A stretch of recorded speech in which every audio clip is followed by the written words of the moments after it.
अबे रास्ते में काय खड़ा बाबे? हाँ हटना यहाँ से। अबे मरे खातिर खड़ा बाड़े का बे? अरे रास्ता से हटना, पगला गेल बाड़े का? सुनात नहीं के कारे? हट जाए, रास्ता से हट। अबे पगला गेल बाड़े का बे?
बिटिया, आज से तोरा के इंसाफ दिवावे के शुरुआत कर देले बानी।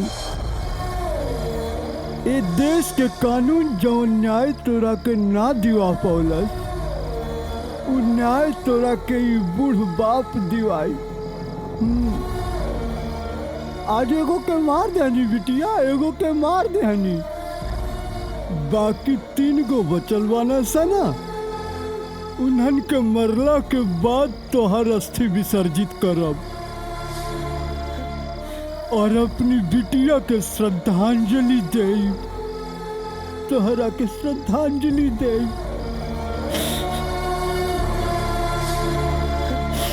बिटिया हमार,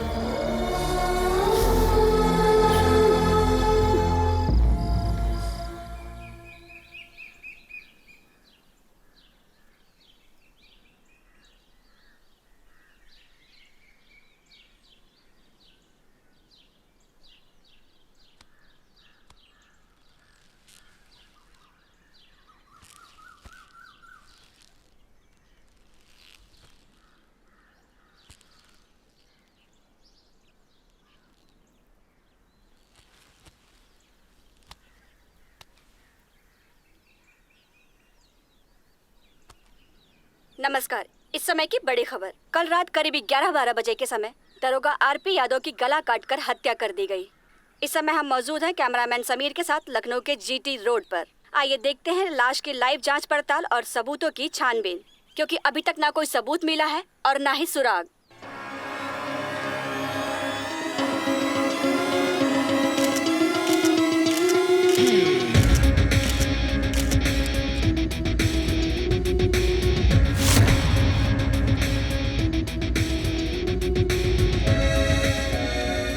तलवार ना, अगर तलवार यूज कैले होत पूरा गला कटी जात। चाकू से वार ना, चाकू से मरले होत ना तो इतना खून ना निकलत। ब्लेड से इतना घाव ना हो सकेला। कुछ भी कहा, ये जे भी कैले बा ना बहुत शातिर बा हवलदार, बॉडी के पोस्टमार्टम खातिर भेजा।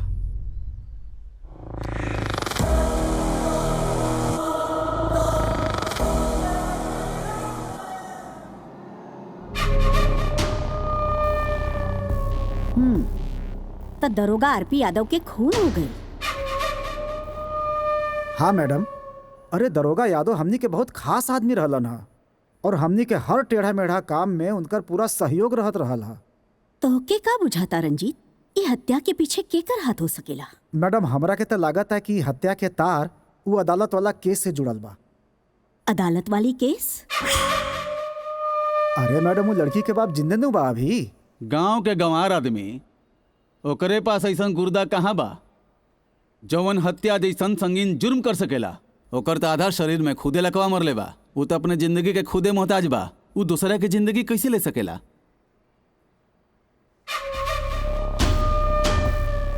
आरपी यादव जैसन तेज तर्रार और घाघ आदमी के हत्या करे वाला इंसान कौन हो सकेला?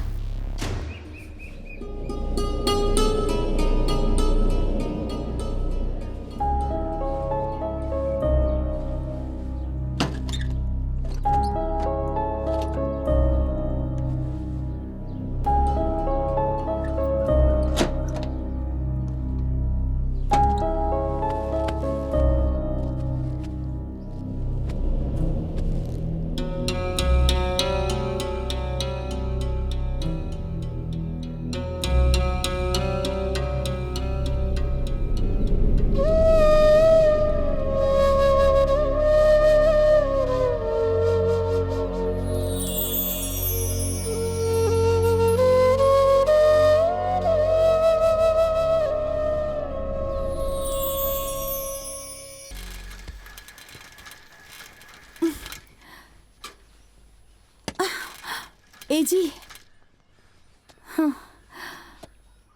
का भइलो? तबीयत ठीक नहीं है का? कुछ ना, बस थोड़ा पेट में दर्द होता। तोहरा के कितना बेर कहले हैं कि काम धाम कैला के ना, आराम कैला के समय है।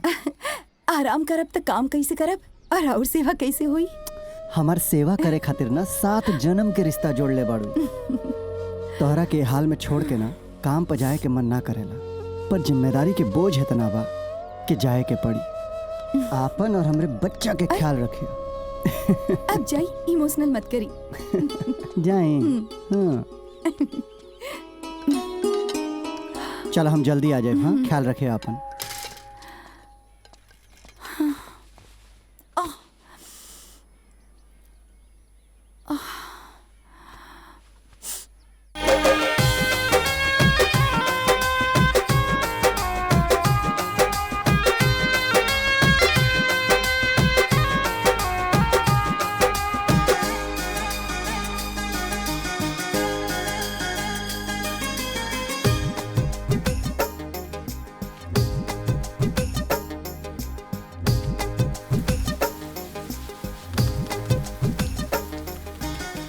चाचा का बोल लड़वा? घरे जल्दी चला। काहे? चाची की तबीयत बहुत खराब बा। का? चल चल चल, हम आवता नहीं भैया।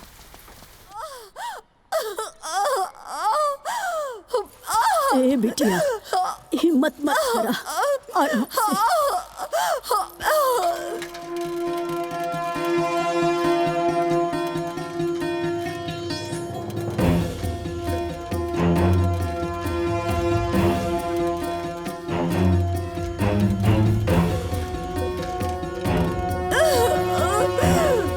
ए बिटिया,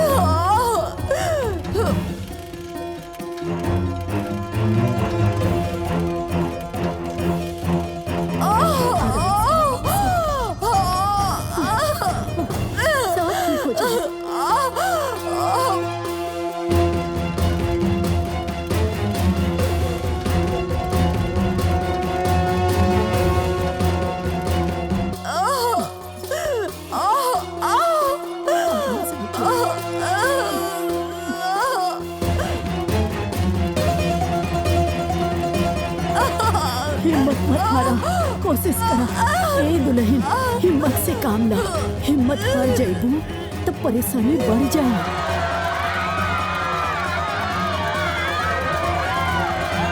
ए बिटिया, शांति से।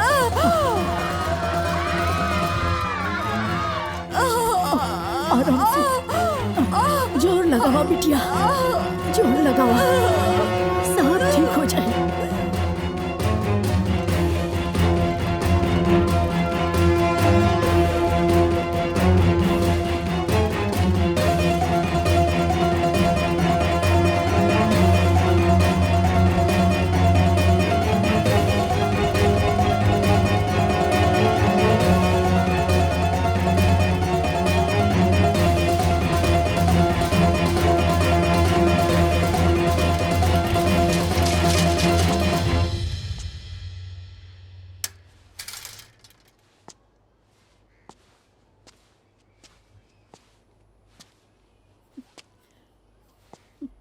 ई का हो गेल बेटा शंकर?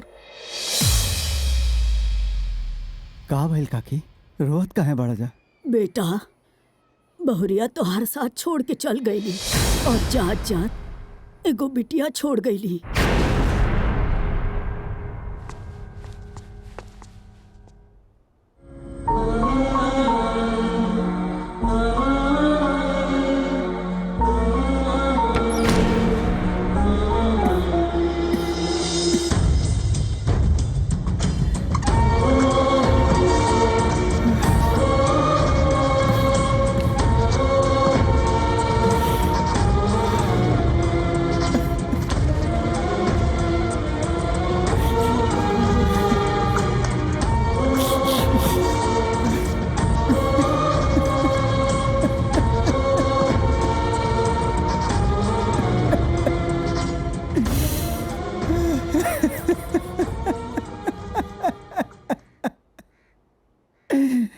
अरे यार, 7 जन्म ले साथ निभावे के वादा कैले रहलू हा, एको जन्म भी ठीक से ना निभा पौलू। ऐसे के जाला, हाँ? के जाला ऐसे छोड़ के? अब तार शंकर कैसे रहिए गौरी, कैसे रहिए?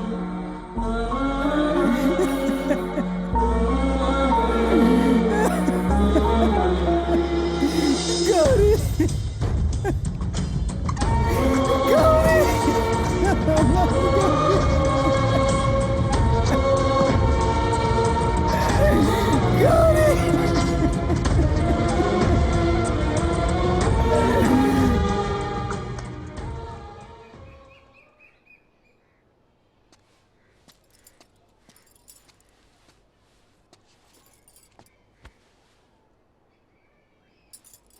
ए बेटा, कब तक ई तरी उदास बैठल रहबा? गौरी के गैलन हफ्तन हो गई, उ त निर्मोही रहली, तोहरे गोद में जन्मत हुआ लड़का छोड़ गईली। अब उठा और हिम्मत मत हारा, काम धाम पर जा और खुश रहे की कोशिश करा।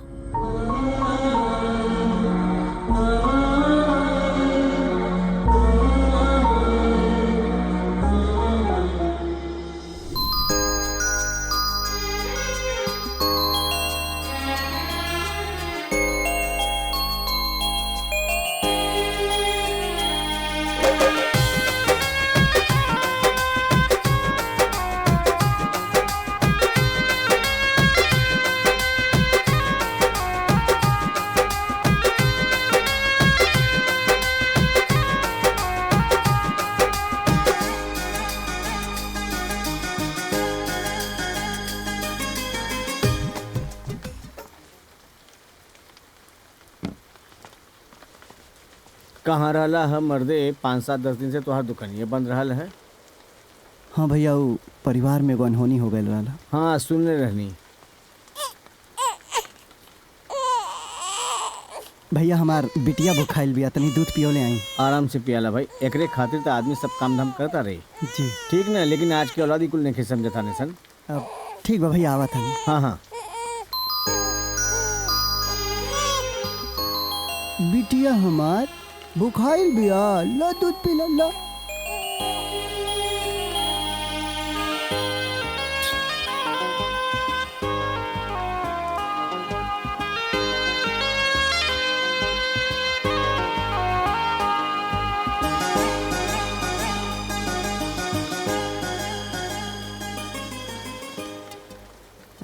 जाना ताड़ा भैया, अगर औलाद के परवरिश अच्छी दिहल जाओ ना और अच्छी शिक्षा दिहल जाओ ना तो औलाद भी बड़ा होके माई बाप के दर्द बुझेला। इहो बा।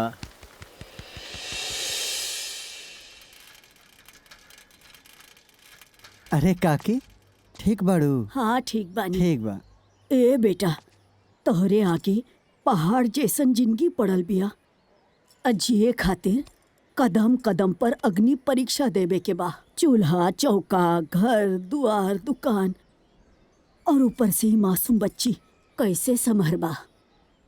हमार बात माना तो दूसर ब्याह कर ला। काकी हम बियाह क के अपना घर खातिर घरनी त लेके आ जाए, पर हमरी बिटिया के माई मिली कि ना ओकर गारंटी नहीं है। और फिर बिटिया की परवरिश खातिर हम बियाह क ली, इहो तो ठीक नहीं है। जान तड़ू काकी, ई हमार बिटिया ना जिम्मेदारी हवे, ई हमार दुनिया हवे, और एकर परवरिश ना एकर माई बाप बन के हम ही करब। अच्छा चला तानी।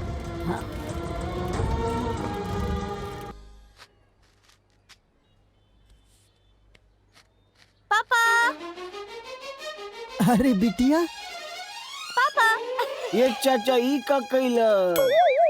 अरे वो बिटिया के देखला के चक्कर में ओने ध्यान चल गए, यही से आधा मुछिया कट गई तोहार, माफ करिया। ये चाचा पूरा सब साफ कही था, कम से कम इज्जत तो बचे। अब 2 मिनट। हाँ पापा ई खाना टाइम से खा लिया। हाँ, और थोड़ा मेहनत कम कल करा पापा, अपन सेहत पे भी ध्यान दिहल करा। सेहत पे का ध्यान दिए हैं जब मुझ पर नहीं दिए ध्यान? अरे भैया जा बिटिया तू जा। पापा अच्छा, स्कूल से प्रिंसिपल सर के फोन आयल रहे। हाँ तो हम उनकरा से मिले जाता नहीं। ठीक बा बिटिया। पापा हाँ? आपसे एगो बात पूछी? हाँ बिटिया। बचपन से लेके आज तक आपके हम यही कपड़ा में देख ले बानी, आपके ये सफेद रंग इतना काहे पसंद बा? जाना तड़ू बिटिया, सफेद रंग शांति के प्रतीक होला। यही से तोहार पापा सफेद कलर के कुर्ता पैजामा पहरे ने, काहे से कि उनका के अपना जीवन में शांति और सुकून चाहिए। बुझाइल? अब जा, साझी के भेंट होई। जा by.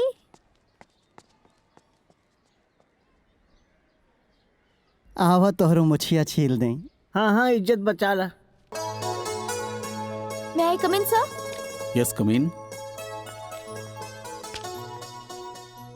Be seated. Thank you, sir. Congratulations, Priya. Thank you, sir. तुमने हर साल की तरह इस साल भी टॉप किया है।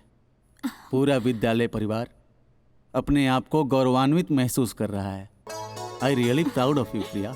Thank you, sir. Thank you so much. तुम्हारे लिए गोल्डन चांस आया है। वो क्या सर? लखनऊ मेडिकल कॉलेज से तुम्हारे एडमिशन का ऑफर आया है। मैं चाहता हूं कि तुम इसे अपने हाथ से जाने मत देना और अपना एडमिशन वहां करा लो।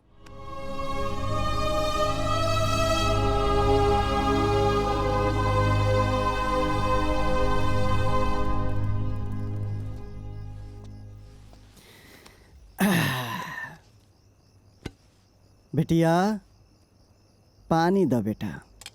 हाँ पापा।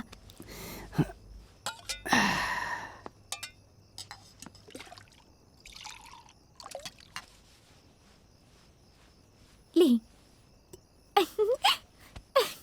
पापा आज हम बहुत खुश बानी, आपके एगो खुशखबरी देवे के बा। ओ का? पापा 12वीं के परीक्षा में हम टॉप आइल बानी। का? हाँ पापा, और साथ ही साथ लखनऊ के मेडिकल कॉलेज से हमरा के पढ़ाई के ऑफर भी आइल बा, पर हम प्रिंसिपल साहब के साफ साफ मना कर देनी कि हम ना जाए। अरे हम तोहरा के पढ़ा लिखा के बड़का डॉक्टर बनावल चाहतानी, इहे तो हमार सपना बा, और तोहरा के मौका मिलता तो तू मना कर देलू ह। हाँ पापा, पर हम आपके अकेला छोड़ के कहीं ना जाए। प्रिया, कुछ पावे खातिर ना कुछ खोवे के पड़ेला, और वैसे भी हम अकेले कहाँ बानी। जब तू कमा उमा के बड़का डॉक्टर बन के इतना पैसा कमाइबू ना, तब बढ़िया नौकर चाकर गाड़ी बंगला हो जाए, और फिर वो बंगला में हम महाराजा नियन रहा। हाँ ओ हमरे प्यारे पापा, मेडिकल के पढ़ाई खातिर बहुत पैसा लागेला वहाँ, कहाँ से इंतजाम करब? बिटिया, अरे आपन 10 कट्ठा खेत बा ना, वो कौने दिन रात खातिर कामे आई। ओके बेच दे, पैसा ले आके तोहरा के पढ़ाई लिखाई कराए। हाँ, अरे तू पढ़ाई लिखाई के बारे में सोच, पैसा के बारे में ना। पैसा खातिर तोहर पापा बाना ना। हाँ, तू गईले के तैयारी कर। पापा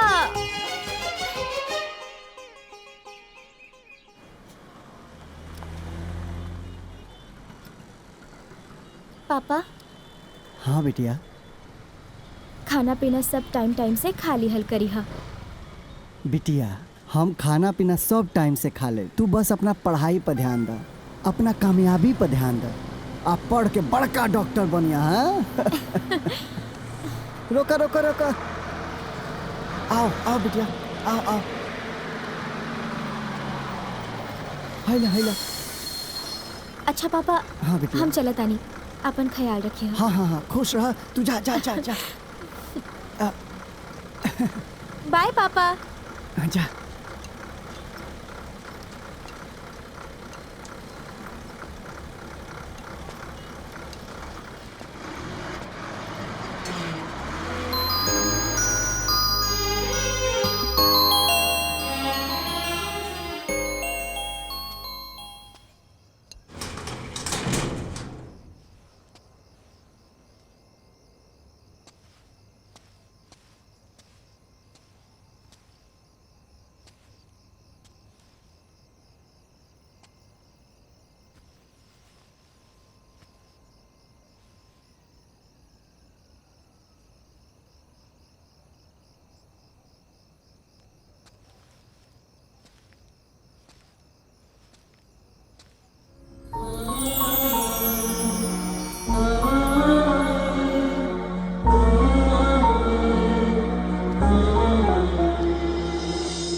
आज हम बहुत खुश बानी। जाना ताड़ू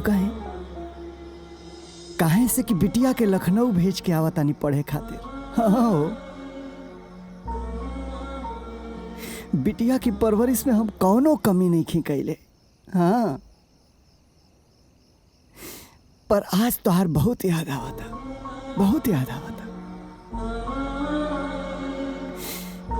गौरी,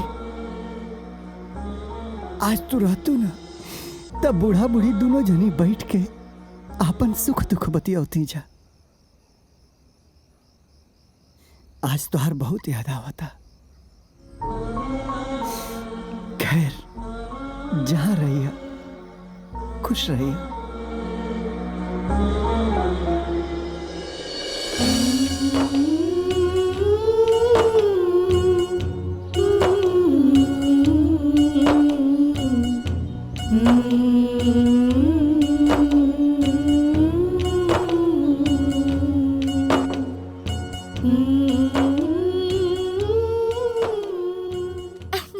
पता बा, हमार पापा वर्ल्ड के बेस्ट पापा बाड़े।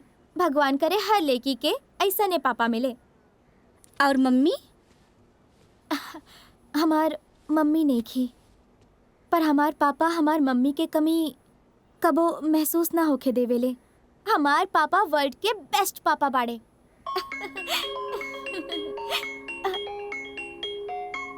ये देखा, पापा के चर्चा कहनी और पापा के फोन भी आ गई।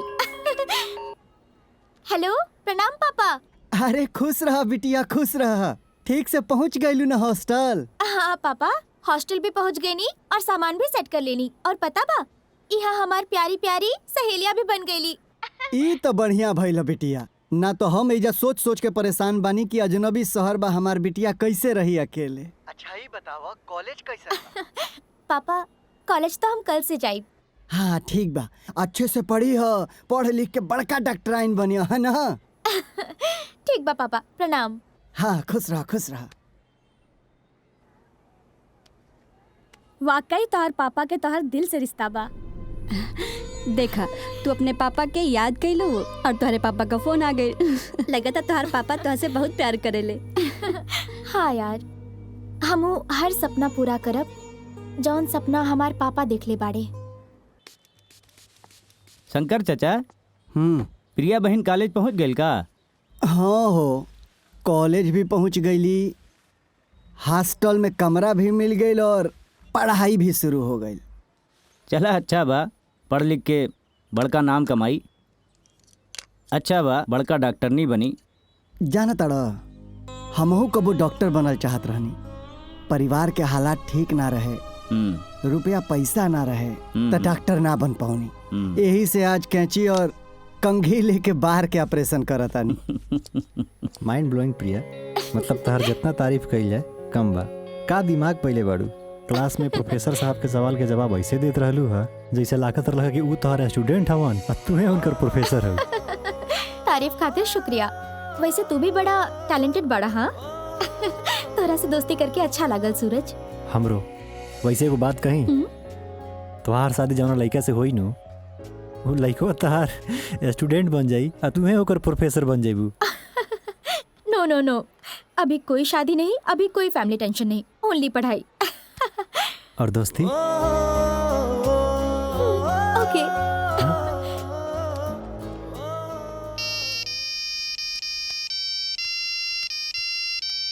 दो मिनट। हाँ हाँ ठीक बा। प्रणाम पापा। हाँ खुश रहो बिटिया। और बतावा कैसन रहल आज कॉलेज के पहला दिन? सब बहुत बढ़िया बा पापा। और कॉलेज तब बहुत अच्छा बा। और पता बा पापा, यहाँ के प्रोफेसर सर ना और अच्छा। आज पूरे क्लास में हमरे तारीफ होत रहे।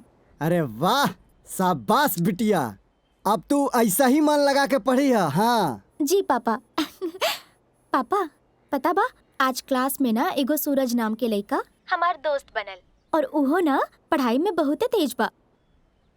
बिटिया देखा, हमरा के तोहरा ऊपर पूरा भरोसा बाटे कि तू ई दोस्ती यारी हंसी मजाक के कभी भी अपना पढ़ाई के बीच में ना आवे देबू, रुकावट ना बने देबू, है ना? निश्चिंत रहा पापा, हमके हमार टारगेट से ना केहू ना हटा पाई। ठीक बा। अच्छा पापा, रखा तानी, आपन ख्याल रखिए। हाँ प्रणाम। हाँ खूब खुश रहा, खुश रहा।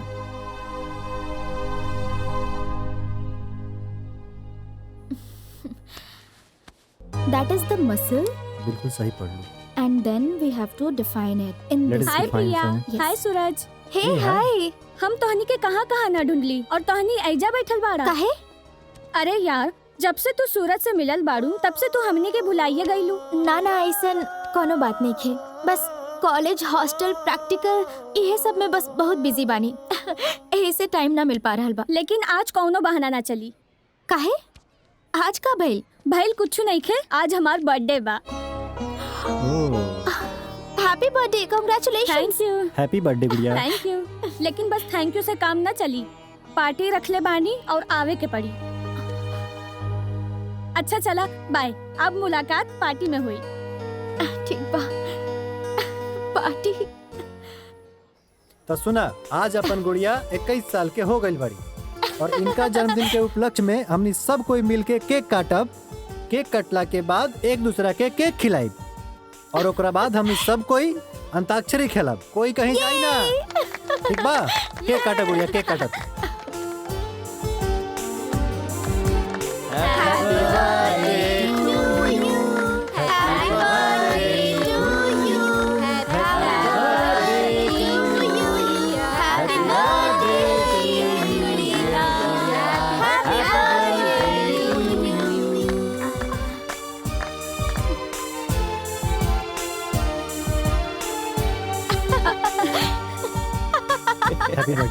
कितनी प्यारी लग रही है। बैठे बैठे क्या करें, करना है कुछ काम, शुरू करो अंताक्षरी। लेके गुड़िया का नाम। माँ, मुझे कुछ तुमसे है कहना, कह दो ना।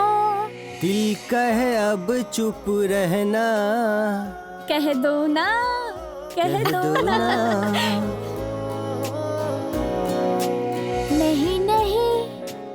अभी नहीं, थोड़ा करो इंतजार।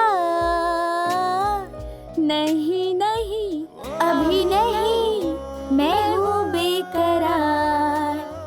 रासे राजा को रानी से प्यार हो गया, पहली नजर में पहला प्यार हो गया। दिल जिगर दोनों घायल हुए, तेरे नजर दिल के पार हो गया।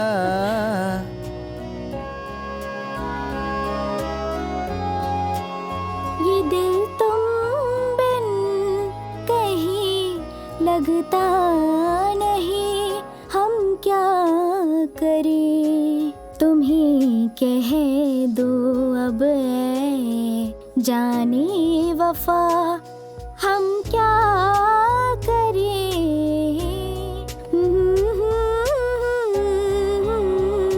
ला ला ला ला ला ला ला ला।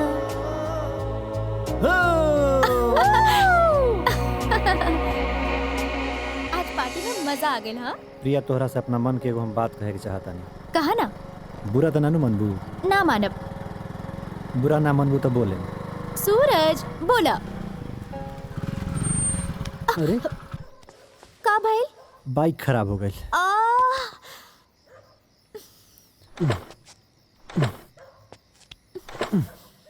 जल्दी स्टार्ट करो ना सूरज।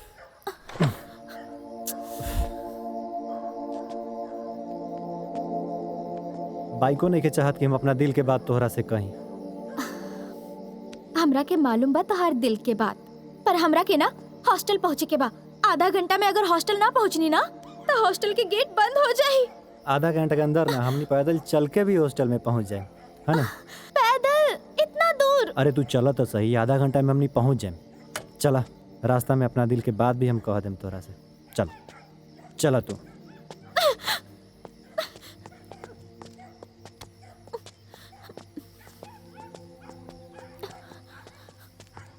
सूरज चल, अब ज्यादा दूर नहीं खे, चला।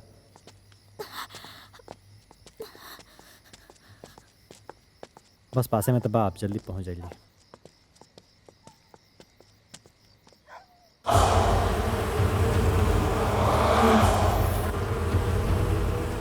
चला, अब पासे में पानी हमने। क्या हुआ मैडम, गाड़ी खराब हो गई है क्या?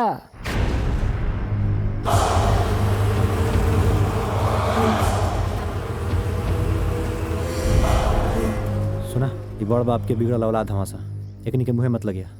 अब चला। चलो। अरे मैडम, इतने प्यार से सवाल पूछ रहा है, जवाब तो देते जाइए। हमारी गाड़ी खराब हो गई है। गाड़ी खराब हो गई है, कहीं छुड़वा दें क्या? नहीं, नो थैंक्स, हम लोग चले जाएंगे। क्या मैडम, हम आपकी मदद करना चाहते हैं और आप इनकार कर रही हैं? आइए ना मैडम, घर छोड़ देते हैं आपको। खबरदार, बदतमीजी की ना तो पुलिस को बुला दूंगी। पुलिस? ये जो शोएब बैठा है ना, यहाँ के स्टेट मिनिस्टर का बेटा है। और ये विक्की, ये स्टेट के सबसे बड़े बिल्डर रंजीत सिंह का बेटा है। और हम लखनऊ के सबसे बड़े डॉक्टर अंसारी के बेटे हैं। और यहाँ की पुलिस प्रशासन वही करती है जो हमारे माँ बाप चाहते हैं। तो हम क्या करें? हमको क्यों बता रहे हो?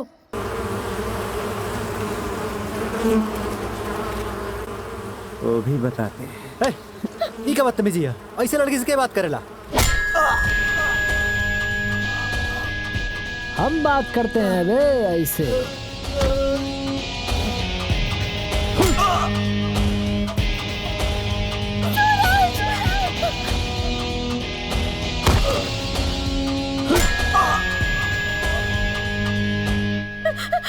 ये क्या किया तुम लोगों ने?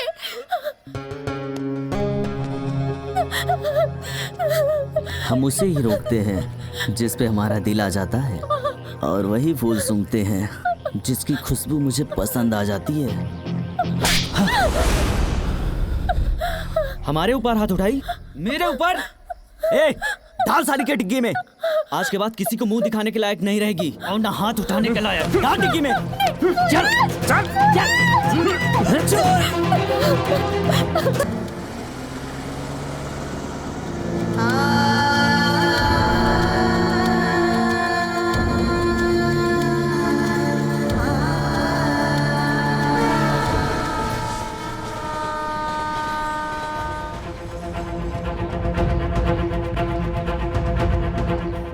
मैडम मैडम, प्रिया हमार बेटी है, वो कहाँ बाड़ी?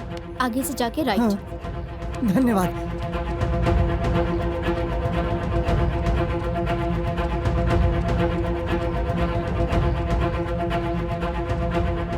अब मैडम, वो प्रिया कहाँ बाड़ी?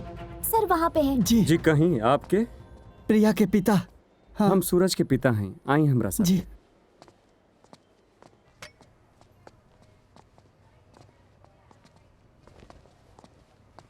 बेटा सूरज, ई प्रिया के पापा आयल बाणे। सूरज, इकुल कैसे हो गई? कैसे भइल है इकुल? चाचा वो दिन हम और प्रिया एगो दोस्त के बर्थडे पार्टी से वापस आवत रही। हाँ। ओकरा बाद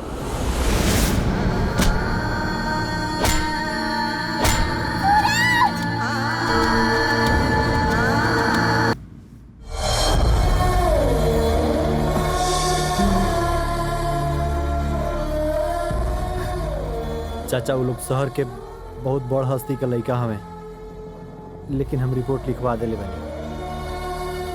खाली प्रिया के बयान देवल सिर्फ बाकी बा। दरोगा जी यही जाके ओकर रिपोर्ट लिखी हन। हमार बेटी प्रिया कहाँ भैया? प्रिया बगल वाला वार्ड में बड़ी चाचा। प्रिया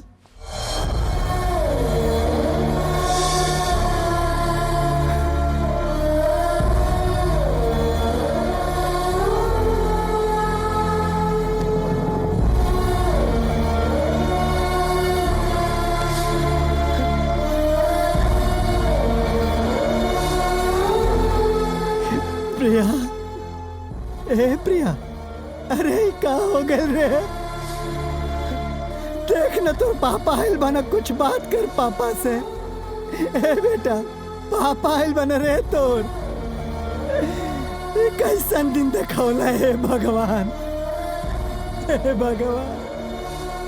बेटी, पापा आइल बना, देख पापा, पापा से बात करना बेटा। ए बेटा, बेटा बात करना पापा से। प्रिया, ए प्रिया, ए प्रिया, संभालिए अपने आप के। अरे भाई साहब, देखा था हमरे बिटिया के चिड़ै जैसन चौकत भेजल रानी है, एजा जिंदा लाश बन गई बिया। प्रिया,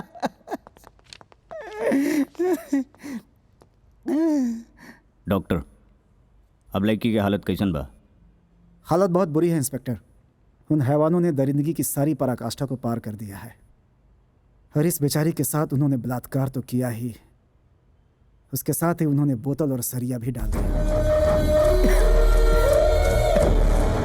लड़की बयान देवे के काबिल कब तक हो जाएगी? कुछ कहा नहीं जा सकता। अभी वो कोमा में है, 3-4 महीने या साल भी लग सकते हैं।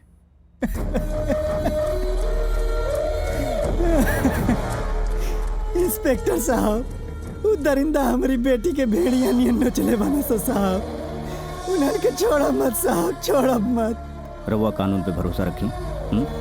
अपराधियों के सजा जरूर मिली। ओके जी, धन्यवाद। प्रिया, सर हमें बताइए, लड़की ने क्या बयान दिया है? क्या वो लड़की ठीक है अभी? फिलहाल लड़की ने कोई बयान नहीं दिया है, क्योंकि वो कोमा में है। हाँ, हमने शक के बिना पे 3 लड़कों को शहर से गिरफ्तार किया है, जो शहर के 3 नामचीन हस्तियों के बेटे हैं। पुलिस अपनी तफ्तीश कर रही है। जैसे ही हमें कोई प्रॉपर जानकारी मिलती है, हम मीडिया के साथ उसे साझा करेंगे। ओके, थैंक यू। लेकिन सर बात का जवाब तो दीजिए। सर सवाल का जवाब दे के जाइए। सर 1 मिनट सर।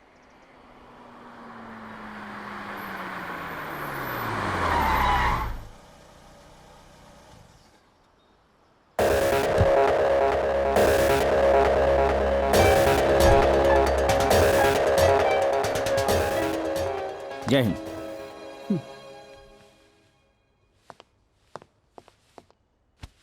का खबर बा इंस्पेक्टर साहब? खबर तो बहुत बुरी बा मैडम। आप लोगन के लइका रेप जैसन क्राइम कैले बा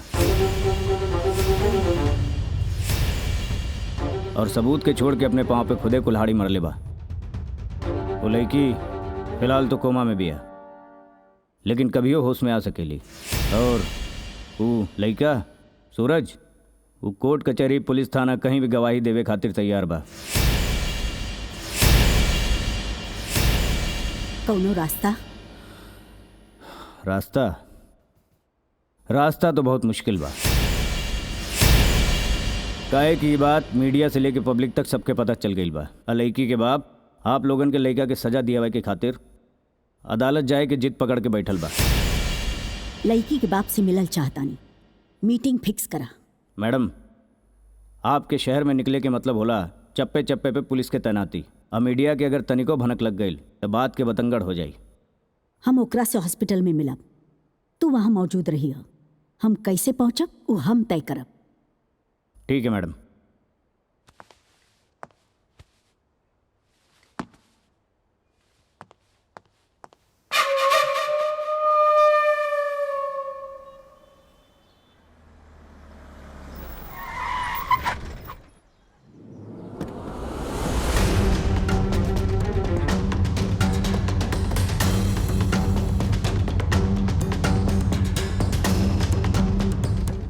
पापा के परी तू, पापा के परी, पापा के परी तू, पापा के। रहुआ सबे के बानी? चाचा जी, आप हैं स्टेट होम मिनिस्टर बेगम फातिमा शेख, और आप हैं लखनऊ के सबसे बड़े डॉक्टर अंसारी, और आप शहर के एक बहुत बड़े बिल्डर रंजीत सिंह साहब। पर ये लोग हमरा से मिले कहे आइल बा? समझौता करे खातिर। समझौता? कैसन समझौता? इहे कि हमहन के लइकन से गलती भइल बा, तोरे लड़की के रेप कर दिया नसन। अरे त गलती के मतलब उनके फांसी दियावल ना न जाई, उनके सुधारल जाई। और सुना, और जे हो गइल बा उ त लौट के ना आई। अब ओमे कुछ कहीं नहीं खिंचा सकत। ई हाय तौबा करके का फायदा? भाई साहब, आपने के बच्ची के दिल पे जो गुजर रहल बा ना, हमने की खूब बढ़िया से समझ रहल बा। अपन बेटा के गलती के प्रायश्चित हमने के भुगतान करा। 1 करोड़ रुपया, 1 करोड़ रुपया रउआ के बेटी के भविष्य संवारे के लिए देव हमने के। अरे भाई, बच्ची के रेप भइल बा, 1 करोड़ कम बा, 2 करोड़ दिहल जाई। का हो, ठीक बा ना? अरे भाई, बच्ची के रेप 3 लोग कैले बा, 3 लोग मिलके गलती कैले बा, त 2 करोड़ ना 3 करोड़ रुपया मिली। 3 करोड़ रुपया ना बहुत बड़ा रकम होला। बाप बेटी की ना जिंदगी संवर जाई। कोर्ट कचहरी के झंझट छोड़ा, पैसा ला, केस वापस ले ला और लइकन के माफ करा। अरे माफ कर दा, रेप हो गई तो हो गई, लेकिन आइंदा ऐसा ना होई, एकर जिम्मेदारी हमनी पे बा। माफ कर दा। माफ कर दी? तोहनी के लइकन के माफ कर दी? अरे तोहनी के लइका गलती ना, अपराध कैले बाना सा, अपराध जौना के सजा कोर्ट तय करी, कोर्ट। और तू तो एगो औरत हो, बेटी के रूप। अरे एगो बेटी होगी, एगो बेटी के न्याय दिवला के बजाय अपने लइकन के गुनाहे पर पर्दा डाला तड़ जाता लोग। शर्म नहीं किया होता लोगन के?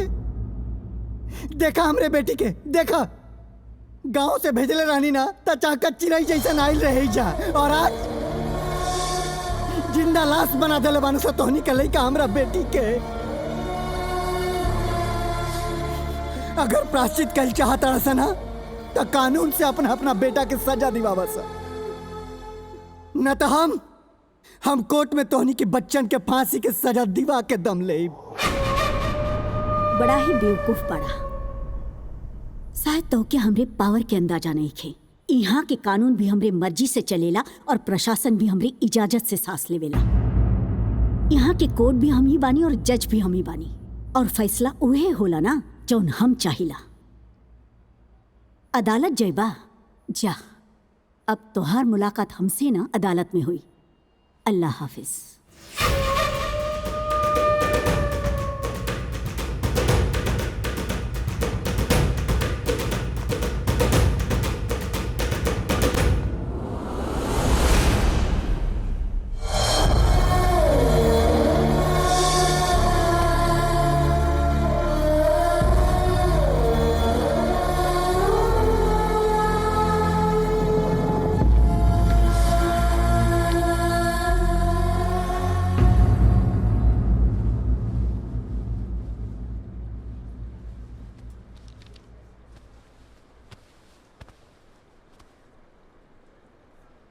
अदालत की कार्रवाई शुरू की जाए। Thank you my Lord. My Lord, आज इस इंसाफ के मंदिर में एक बेबस लाचार बाप खड़ा है जो अपनी झोली फैला के बेटी के लिए न्याय मांगने आया है। आज फिर इंसानियत शर्मसार हुई है। इस लड़की के साथ बहुत ही बेरहमी से बलात्कार किया गया और ये जिंदा लाश बन के रह गई। जब ये लड़की रोई, चिल्लाई, गिड़गिड़ाई, कानून की बात की, तब इन वहशी दरिंदों ने बहुत ही बेरहमी के साथ इसके शरीर में बियर की बोतलें तक डाल दी। जज साहब, यहां तक कि इसके शरीर में रॉड तक डाला और जिंदा तड़प के मरने के लिए सड़क पर छोड़ दिया।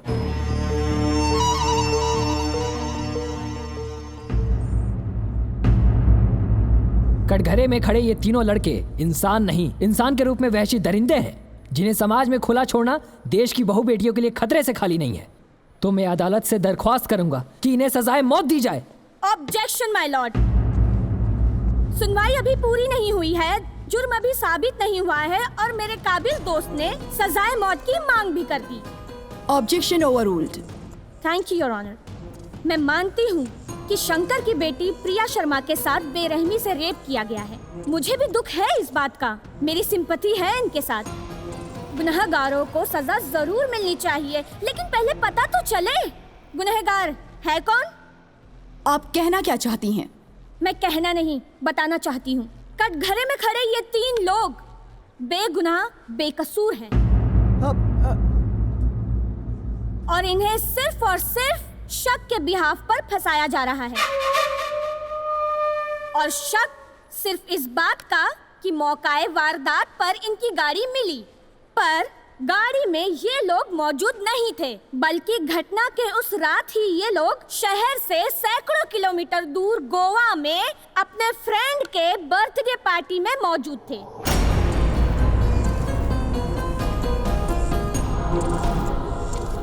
ये रहे फ्लाइट के टिकट्स, होटल के बिल्स और पार्टी के फोटोग्राफ्स। ये लीजिए।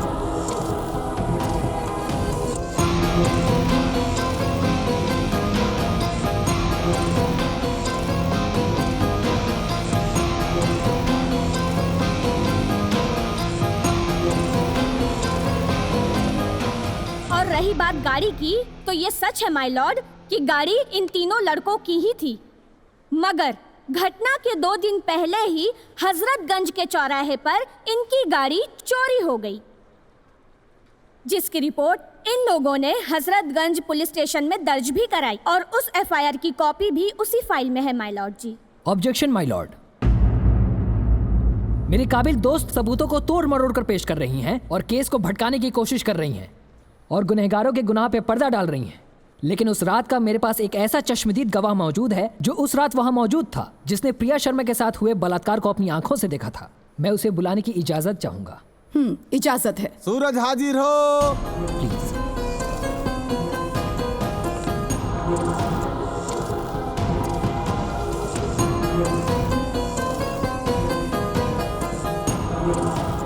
मैं गीता पे हाथ रख के कसम खाता हूँ, जो कहूँगा सच कहूँगा, सच के सिवा कुछ नहीं कहूँगा। हाँ तो मिस्टर सूरज, सबसे पहले मुझे ये बताइए कि आपके सर पे ये चोट के निशान कैसे आए? जी दरअसल उस रात कुछ अपराधियों ने धोखे से रॉड से मेरे सर के ऊपर वार कर दिया था। वार करने वाले का चेहरा आपने देखा है? जी। बोलिए मिस्टर सूरज, क्या इन्होंने ही आपके सर पर वार किया और प्रिया शर्मा का बलात्कार किया? चुप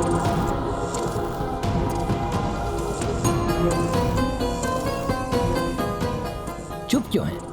बताइए मिस्टर सूरज, बताइए इस अदालत को कि ये वही तीनों लड़के हैं। बताइए कि इन्होंने ही आपके सर पे मारा था और प्रिया शर्मा का रेप किया था। बोलिए मिस्टर सूरज, बोलिए।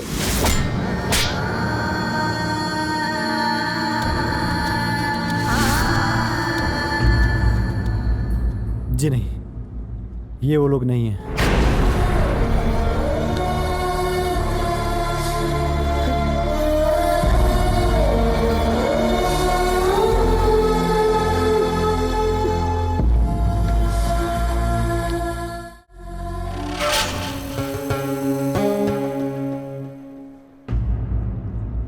देखिए जज साहिबा, चश्मदीद गवाह ने भी हमारे मुवक्किलों को पहचानने से इनकार कर दिया। इसका मतलब शीशे की तरह साफ है कि हमारे मुवक्किल बेगुनाह और बेकसूर हैं, लिहाजा इन्हें बाइज्जत बरी कर दिया जाए। That's all, my lord. अगर ये लोग बेगुनाह थे तो इनको मुजरिम बनाकर यहाँ लाया क्यों गया? जी जज साहिबा, ये बात भी मैं आपको बताना चाहती हूँ कि ये शंकर दरअसल दिखने में जितना मासूम और भोला है, इससे कई गुना ज्यादा ये इंसान अंदर से चालाक और शातिर है। जब इसे पता चला कि इसकी बेटी का रेप हुआ है और रेपिस्ट 3 लड़के हैं, जिसकी गाड़ी मंत्री जी के बेटे शोएब की है और वो गाड़ी ये तीनों चलाते हैं, तब इसके दिमाग में आइडिया आया और मौके का फायदा उठाना चाहा। और इसे लगा शोएब, अफरोज, विकी ये तीनों बहुत ही बड़े घराने के बच्चे हैं, जिन्हें फंसाकर आसानी से करोड़ों रुपए वसूले जा सकते हैं। बेटी को लग्जरी लाइफ के साथ पढ़ाया जा सकता है और इसने इसीलिए इनके खिलाफ झूठा केस लिखवाया और उस झूठे केस के साथ ये आदमी इन बच्चों के गार्जियंस के पास सौदा करने पहुंच गया। 3 करोड़ रुपयों की मांग की है इसने। अदालत में मौजूद मंत्री फातिमा शेख, डॉक्टर अंसारी और बिल्डर रंजीत सिंह ने इन्हें पैसे देने से इनकार कर दिया, तो इसने इन बच्चों को झूठे केस में फंसाया और इन्हें कोर्ट तक घसीट लाया। आप चाहे तो इंस्पेक्टर आरपी यादव जी से भी पूछ सकती हैं, उन्हें इस घटना के बारे में अच्छे से मालूम है। आरपी यादव हाजिर हो।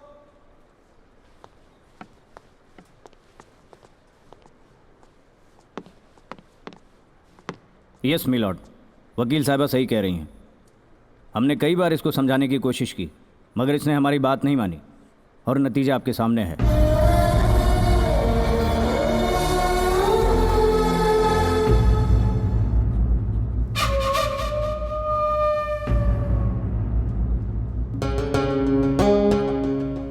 तमाम गवाहों और सबूतों को मद्देनजर रखते हुए अदालत इस नतीजे पर पहुंची है कि शोएब, अफरोज और विक्की, इन तीनों के खिलाफ कोई भी पुख्ता सबूत ना होने की वजह से इन तीनों को बाइज्जत बरी किया जाता है।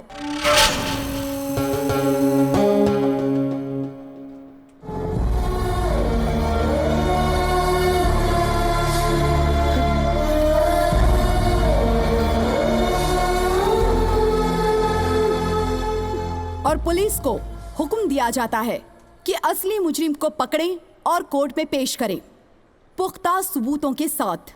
द कोर्ट इज एडजर्न्ड।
डॉक्टर का भाई डॉक्टर?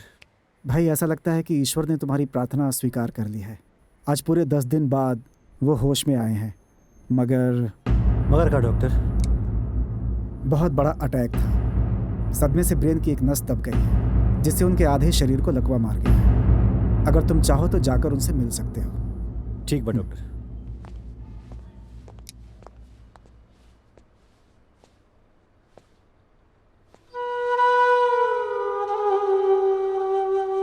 बाबूजी,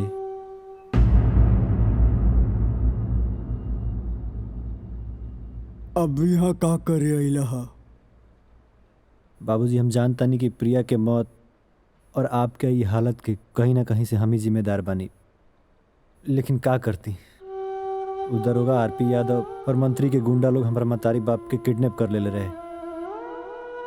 अगर हम कोर्ट में झूठा गवाही ना देती तो वो लोग हमारा मतारी बाप के जान से मार दी। बाबूजी, एगो लड़की जवना से चंद दिन पहले हमार दोस्ती भइल रहे, जान पहचान भइल रहे, दूसर का तरफ हमार बाप मातारी रहे, जे हमरा के जन्म देहलस, पललस, पोसलस। बाबूजी, हम का करती? आप ही बताएं कि वो समय हम का करती। सूरज, हमरा के तहरा से कौनो गिला शिकवा नहीं खे। तहरा जगह अगर कौनो औरी रही कर रहित ना, तो उहे कैले रही जान तू कैला।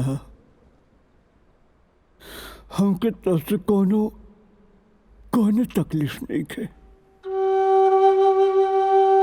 वो समय तो हम मजबूर रही बाबूजी, लेकिन अब हमरा सामने कोनो मजबूरी नहीं खे। अब हम सच्चाई के साथ देवे खातिर तैयार बनी, लेकिन अब हम प्रिया के इंसाफ दिला के रह। ना सूरज ना, अभी जंग तोहार ना हमार बाटे। हम सजा देव अपना बेटी के कातिलन के।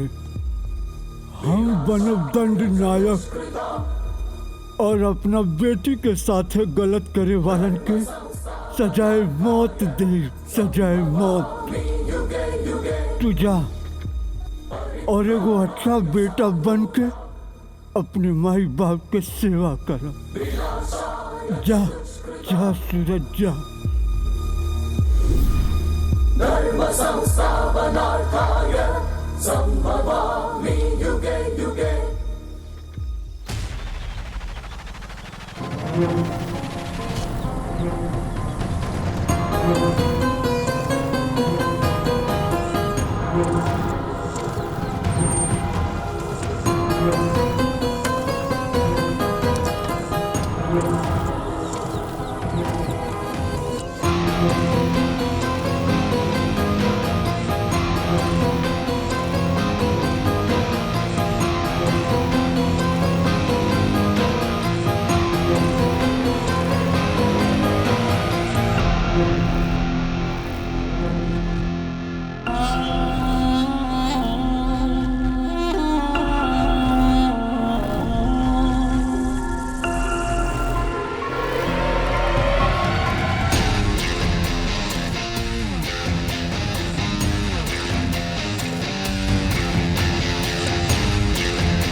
बड़ी कमाल की चीज थी यार। हाँ यार, मजा आ गया।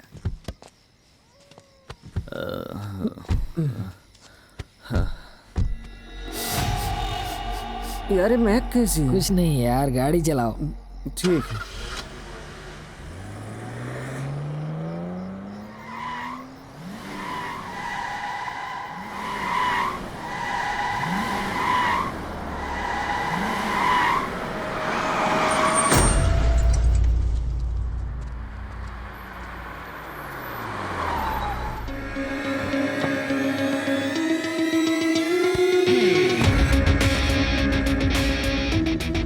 आखिर कहाँ गए कुल हमनी के लेके? जमीन निकल गए कि आसमान खा गए उनकरा? ए इंस्पेक्टर, 12 घंटा हो गए बा, 12 घंटा अभी तक हमनी के लेकन के कोई अता पता नहीं के। तू खाली हाथा बताड़ा? ए इंस्पेक्टर, एगो बात तो खूब अच्छा से समझ ला, अगर हमनी के लेकन के कुछ भइल ना तो ना तू बचवा ना तुम्हारी वर्दी। Mind your language. ई वर्दी हवे तोरे बिल्डिंग का डेंटिंग पेंटिंग ना, और वैसे भी ना हम तोर बंधुआ मजदूर ना बानी। खाकी हवे, खादी ना। अगली बेर अगर हमरे वर्दी के हाथ लगे लेना चल के राख हो जीवे, बुझले? सॉरी इंस्पेक्टर साहब, हमने के लइकन के टेंशन में बौखला गइल बानी जा, पागल हो गइल बानी जा। एक्सीडेंट वाली जगह पे तक गाड़ी मिलल लेकिन लइकन ना मिलल।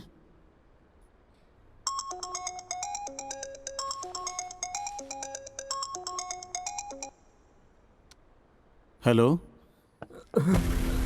ये बोला था? पहले स्पीकर ऑन कर। स्पीकर ऑन कर देनी, बतावा क्या बोला था? ये बोला तानी इम्पोर्टेंट नहीं थे, का बोला तानी इम्पोर्टेंट बा। अभी तक तो पूरा लखनऊ शहर के साथ साथ तोनियो तीनों के पता चल गई होई कि तोनी के लड़का किडनैप हो गई बानो से। तबे ना इंस्पेक्टर साहब तोनी के घरे आइल बानो। तो सुन, तोनी तीनों के लड़कन के हम किडनैप कैले बानी। के बोला था? दंडनायक। कौन दंडनायक? एगो मरल बेटी के लाचार बाप, जवन अपना मरल बेटी के इंसाफ दिवावे के शुरुआत कर देले बा। कहाँ से बोला था? अरे डॉक्टर, अपना बिल्डर दोस्त और मंत्री महोदय के साथ का कहले रहले कि लखनऊ में पत्ता भी हिलेला तो तोनी के मर्जी से हिलेला। कानून तोनी के कठपुतली है, तो पता लगाओ हम कहाँ बानी। चुनौती देतानी तोनी के, चैलेंज करतानी। यही शहर में रह के तोनी के बेटन के मारब और अपनी बिटिया रानी के श्रद्धांजलि दे। रोक सकता सा तो रोक ला सा। देखा देखा, हमारा बेटा के कुछ ना होके के चाही, जवन मंगवा तवन मिली तो के हम देवे खातिर तैयार बानी। बोला बोला का चाही तो के? अच्छा, दे सकेले हमरे बेटी के इंसाफ, हमरा बेटी के लुटल इज्जत लौटा सकेले, हमरा बेटी के जिंदगी लौटा सकेले डॉक्टर?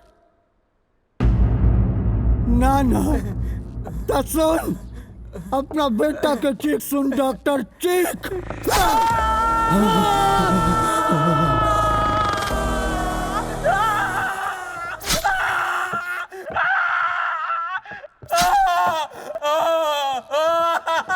बेटा अफरोज, का भाई तो के बेटा, का भाई? भाई नहीं खे, होखे वाला बाटे। डॉक्टर, हम तोरा बेटा के एगो सुई लगावे जाता नी। ए सुई से तोर बेटा 20 से 25 मिनट जिंदा रही, तो तोरा लगे तोरा बेटा के बचावे खातिर मात्र 20 से 25 मिनट बा। पर अफसोस कितने अपना बेटा से 45 से 50 मिनट की दूरी पर पड़े। डॉक्टर, मानस सिटी के पीछे वाला निर्माणाधीन बिल्डिंग में तोरा बेटा के रखले बानी। तोरा बेटा के जनाजा उठावे के तैयार हो जो, और अगर बचा सकता है तो बचा ले। डॉक्टर हवे ना? देखा देखा, हमारा बेटा के कुछ मत करिहा।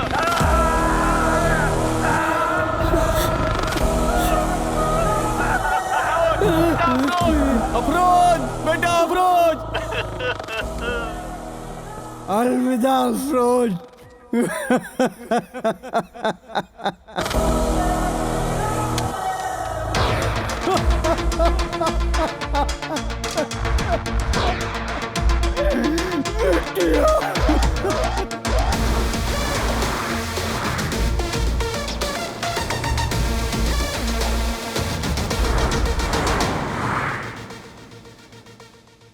कोर्ट कचहरी न्याय किया ना थाना पुलिस न सुना गुहार, जला कलेजा एक बाप का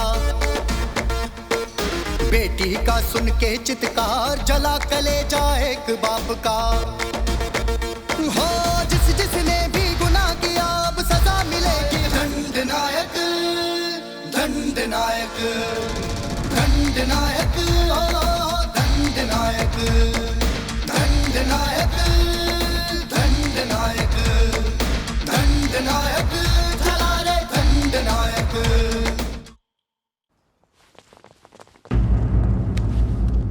अफरोज बेटा, अफरोज उठ जा बेटा, खुदा के वास्ते उठ जा बेटा। अफरोज कहो गई हमरा बेटा के, हमरा बच्चा के मार देलस।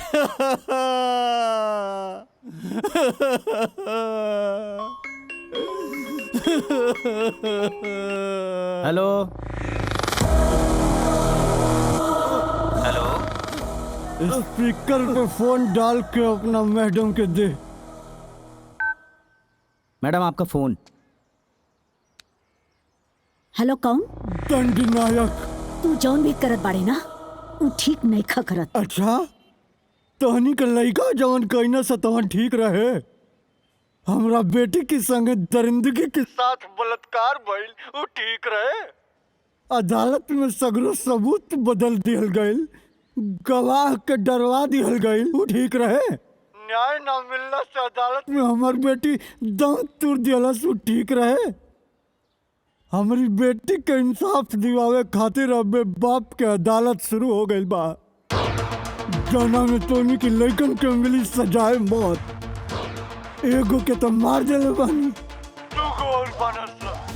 और अगला नंबर तोरे बेटा के बा मिनिस्टर साहब बा। खबरदार शंकर, कुछ मत करिया हमार बेटा के, वरना तो हमार पावर जानत नहीं खा। अरे चुप, लगा ले अपन पावर, बिड़ा ले अपन सगरो सोर्स।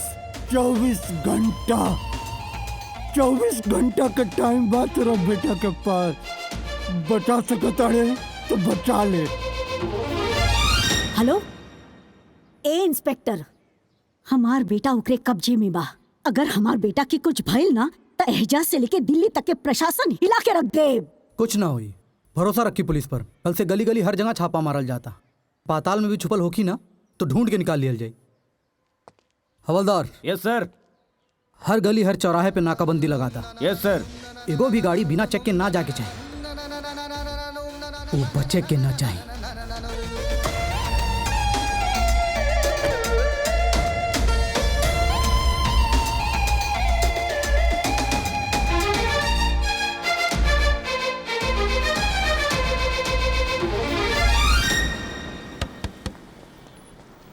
सारा सिस्टम हिला दिया है, हो ना को पानी पिला दिया है।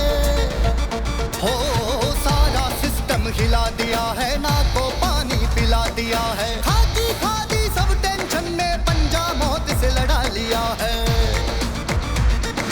थर थर कांपे अत्याचारी, कब आ जाए वो दुखदायक। दंड नायक दंड नायक दंड नायक ओ दंड नायक दंड नायक दंड नायक दंड नायक चला रे दंड नायक।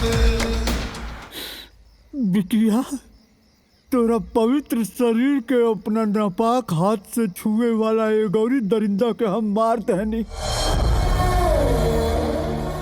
दूगो और बचल बने सा, हाँ उन्हें के मार दे।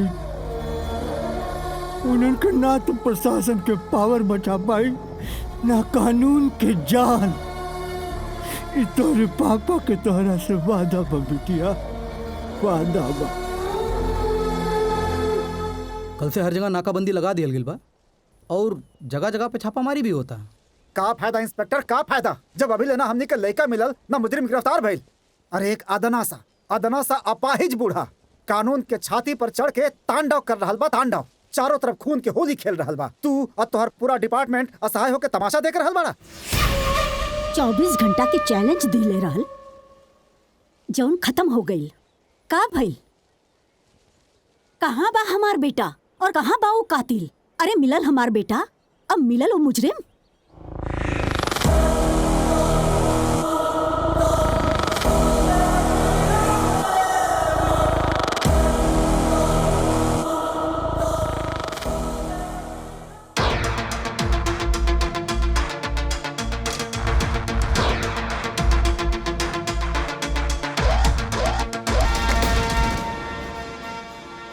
है बड़ा वो खूंखार शिकारी, आ जाए कब किसकी बारी। है बड़ा खूंखार शिकारी, आ जाए कब किसकी बारी। सहमी सहमी सबकी सांसें किस पे गुजरेगी रात भारी। निकल पड़ा इंसाफ दिलाने, आज बना बेटी का नायक। दंड नायक, दंड नायक, दंड नायक, ओ दंड नायक, दंड नायक, दंड नायक, दंड नायक, चला रे दंड नायक।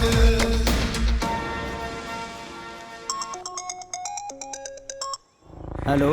बरखुरदार फिर से मोबाइल स्पीकर पर रख के अपना मैडम से बात कर रहा हूँ। मैडम आपका फोन। हेलो, कौन? दंड नायक। का मैडम, दीपक तले अंधेरा सुनले रहनी है, लेकिन आज तो हम देख लेनी। पूरा शहर के गली गली चप्पा चप्पा पर पुलिस बैठा देलू।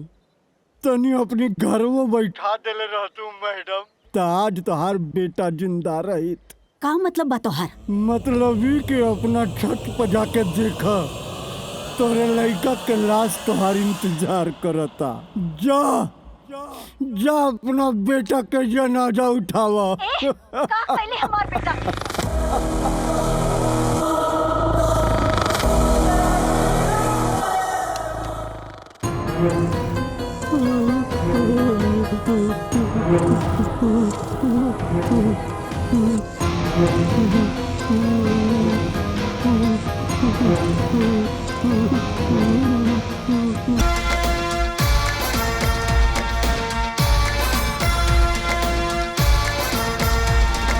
दंड नायक, ओ दंड नायक, दंड नायक, दंड नायक, दंड नायक, चला रे दंड नायक।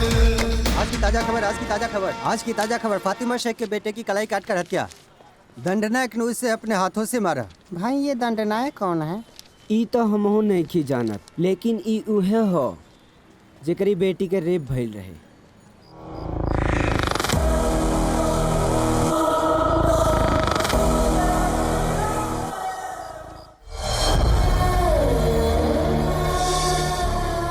बिटिया, अब तोहरा के न्याय दिवावे में बस एक कदम के दूरी बा।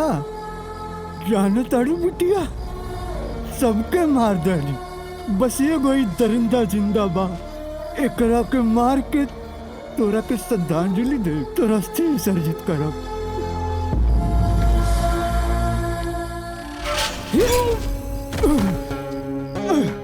बुढ़ा हमरा के मर पे ते जानत नहीं कि हम के बानी।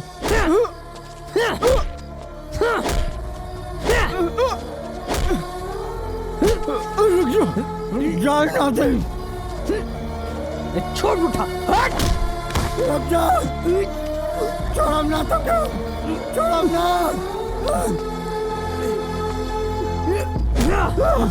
जान ना दे।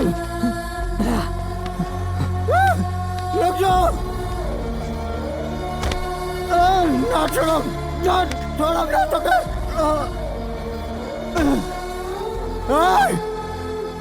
बचना पाइए हमसे।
अंकल प्लीज हमने के माफ कर दा।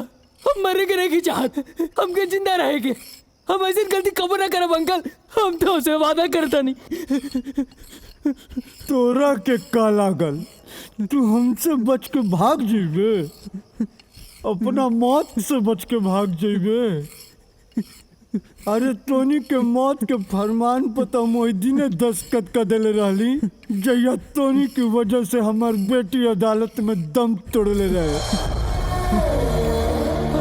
हम अदालत में सबको सच बतावे खातिर तैयार बनी अंकल। हम कानून के सामने अपन गुनाह कबूल करब।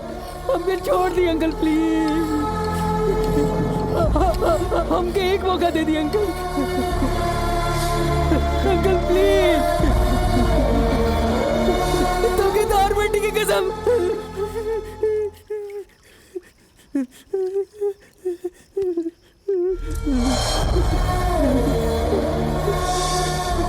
बेटी के कसम देख के ते हमरा के रोक देले, लेकिन एगो बात याद रखी है कि तोरा मौत और हमरा उस तरह के बीच में मात्र 1 इंच के दूरी बा, जौन हमेशा रही। अगर अदालत में झूठ बोले ना तो के हमसे केहू ना बचा पाई।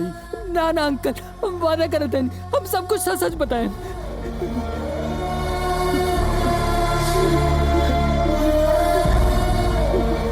मिस्टर मैडम, हम चुप नहीं के बैठल बानी। वो मुजरिम को पकड़े खातिर दिन रात एक के दिल बानी, जगह जगह पे नाकाबंदी, छापामारी सब करवा देले बानी।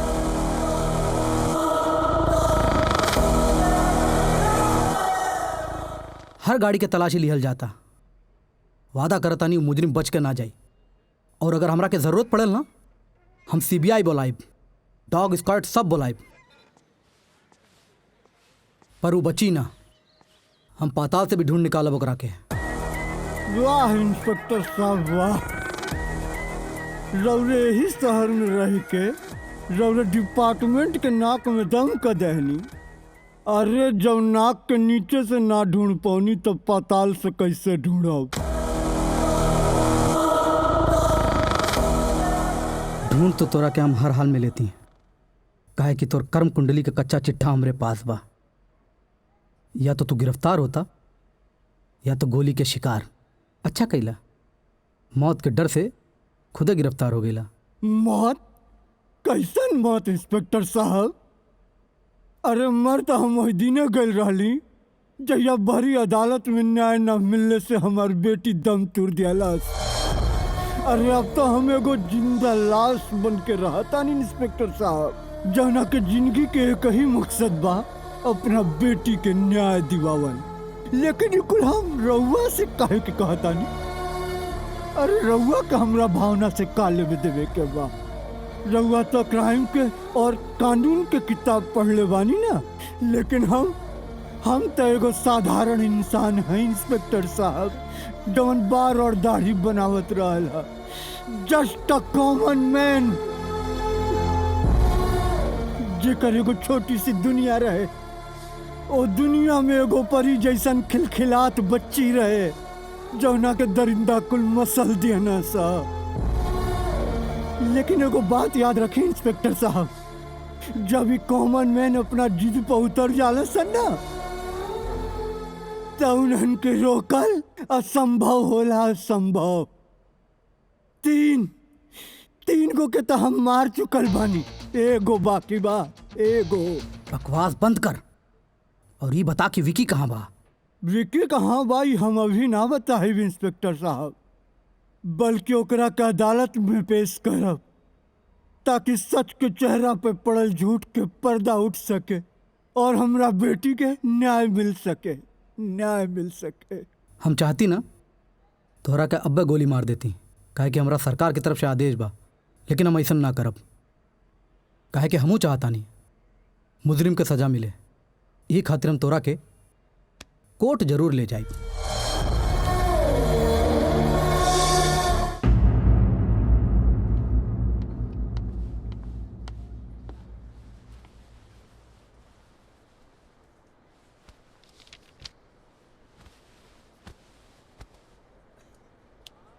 अदालत की कार्रवाई शुरू की जाए। Thank you my lord, your honour. आज से 1 महीने पहले इसी अदालत में एक मुकदमा आया था इस शंकर शर्मा की मरहूम बेटी प्रिया शर्मा के रेप केस का, जिसका इल्जाम एक साजिश, एक लालच और एक स्वार्थ के तहत था। मेरे मुवक्किल शोएब, अफरोज और विकी के ऊपर लगाया गया था। मुजरिम के तौर पर मैंने इन तीनों को आपके सामने पेश भी किया था और इसी अदालत में इस शंकर की रची हुई साजिशों का पर्दाफाश हो गया।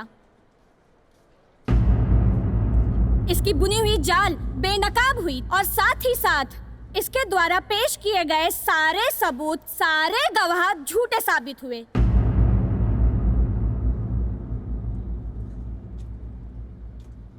जिसके बाद हमारे तीनों मुवक्किलों को आपने ही बाइज्जत बरी कर दिया था। लेकिन ये लालची इंसान, पैसे का भूखा इंसान, जब इसे पैसे नहीं मिले तो ये बौखला गया और मेरे तीनों मुवक्किलों को बड़े ही शातिराना अंदाज में धोखे से बुलाकर इनका अपहरण किया। शोएब और अफरोज को बहुत ही बेरहमी से मौत के घाट उतार दिया और हमारा तीसरा मुवक्किल जैसे तैसे करके इस खूंखार इंसान के हाथों से बाहर निकला और सीधे जाकर पुलिस स्टेशन में इसके खिलाफ कंप्लेंट दर्ज की। तब जाकर ये इंसान यहाँ गिरफ्तार होकर आया है। माय लॉर्ड, कटघरे में खड़े इस इंसान को गौर से देखिए। शक्ल से बूढ़ा और पैर से अपाहिज दिखने वाला ये इंसान के दिल में किसी के लिए रहम नहीं है। इसके हाथों से मरने वाले लोग में से कोई नेता बनता, देश की सेवा करता, कोई डॉक्टर बनता, समाज की सेवा करता, लेकिन नहीं। और तो और इसने हमारे ईमानदार और दिलेरी के साथ ड्यूटी करने वाले ऑफिसर को भी नहीं बख्शा, उनकी भी गला काटकर हत्या कर दी। योर ऑनर, इसने आपकी अदालत, आपके दिए हुए फैसले और इस देश के कानून को तोड़ा है और इस कानून व्यवस्था की धज्जियां उड़ा दी, मानवता को शर्मसार कर दिया है। बड़ी ही बेरहमी और दरिंदगी से इस इंसान ने 3 लोगों का कत्ल कर दिया है। मैं अदालत से दरख्वास्त करूंगी कि ऐसे खूंखार इंसान पर बिना कोई रहम करते हुए इसे सीधे सीधे फांसी के फंदे पर पहुंचाया जाए।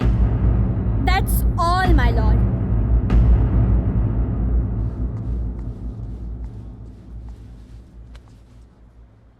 मिस्टर शंकर, आपका कोई वकील? नहीं जज साहिबा, आज मेरे पास कोई वकील नहीं है। आप अपनी सफाई में कुछ कहना चाहते हैं? अपनी सफाई में नहीं जज साहिबा, बल्कि अदालत की कार्रवाई में कुछ कहना चाहता हूँ। इजाजत है।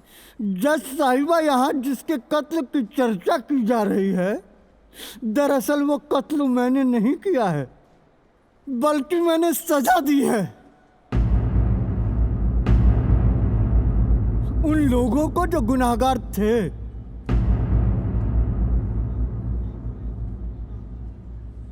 क्योंकि अदालत को इंसाफ नहीं करने दिया गया। सारे सबूतों, सारे गवाहों को तोड़ मरोड़ के आपके सामने पेश कर दिया गया। जब जज के सामने, न्यायालय के सामने सही सबूत नहीं पहुंचा और मुजरिमों को सही सजा नहीं मिली, तो ये बूढ़ा बाप बिफर उठा। अदालत के इस मंदिर में न्याय और इंसाफ ना मिलता देख मेरी बेटी ने यहाँ सबके बीच में दम तोड़ दिया था जज साहिबा, और मैं ये सदमा बर्दाश्त नहीं कर पाया जज साहिबा, और लकवाग्रस्त हो गया। और बुढ़ापे में अपाहिज हो गया। ऑब्जेक्शन माय लॉर्ड, ये इंसान इमोशनली ब्लैकमेल करने की कोशिश कर रहा है और अपने झूठे आंसू दिखाकर फांसी के फंदे से बचने की कोशिश कर रहा है। फांसी के फंदे से बचना होता ना वकील साहिबा, तो मैं खुद चलकर पुलिस स्टेशन नहीं गया होता, अपने आप को पुलिस के हवाले नहीं किया होता। जज साहिबा, अधूरा इंसाफ पूरा हो सके, मेरी बेटी को न्याय मिल सके, इसलिए मैंने ये अदालत दोबारा लगवाई है, ताकि मेरे माथे पर लगा साजिश रचने का झूठा कलंक मिट सके। कहना क्या चाहते हैं मिस्टर शंकर? कहना नहीं जज साहिबा, बताना चाहता हूं मैं कि अगर पुलिस ने अपना काम ईमानदारी से किया होता तो मुझे न्याय के लिए उस तरह नहीं उठाना पड़ता।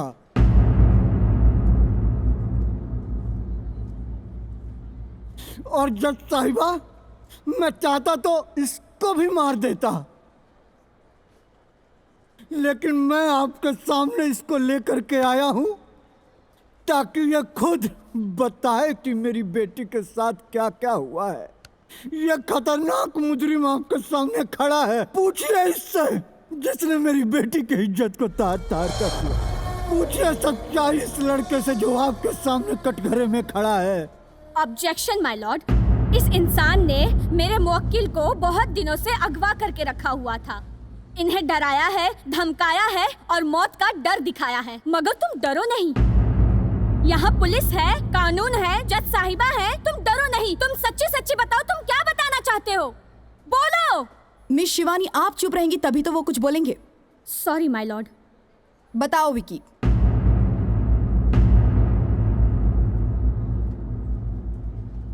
क्या कहना चाहते हो? जो भी है सच सच बताओ।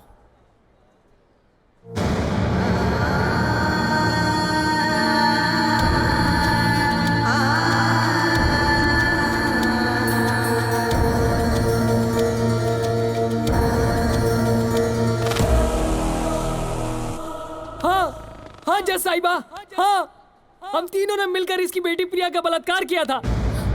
शोएब और अफरोज के साथ मैं भी शामिल था। हमारी इस वकील ने हमें रास्ता बताया और सारे सबूत को बदल करके सारे झूठे सबूतों को पेश किया और सूरज के घर वालों को अगवा करके उसे झूठ बोलने पर मजबूर कर दिया। मैं अपना गुनाह कबूल करता हूँ जज साहिबा। हम तीनों ने मिलकर इसकी बेटी के साथ बहुत ही घिनौना अपराध किया है। इसकी बेटी की मौत का कारण भी हम ही लोग हैं जज साहिबा, हम ही लोग हैं। सुन लिया ना जज साहिबा, हो गए ना दूध का दूध पानी का पानी, आ गई ना सच्चाई आपके सामने। जज साहिबा, अगर आपकी इजाजत हो तो मैं मंत्री महोदया, डॉक्टर और बिल्डर को इस कटघरे में बुलाकर चंद सवाल पूछना चाहता हूँ। इजाजत है। मंत्री महोदया फातिमा शेख, डॉक्टर अब्दुल अंसारी और रंजीत सिंह हाजिर हों।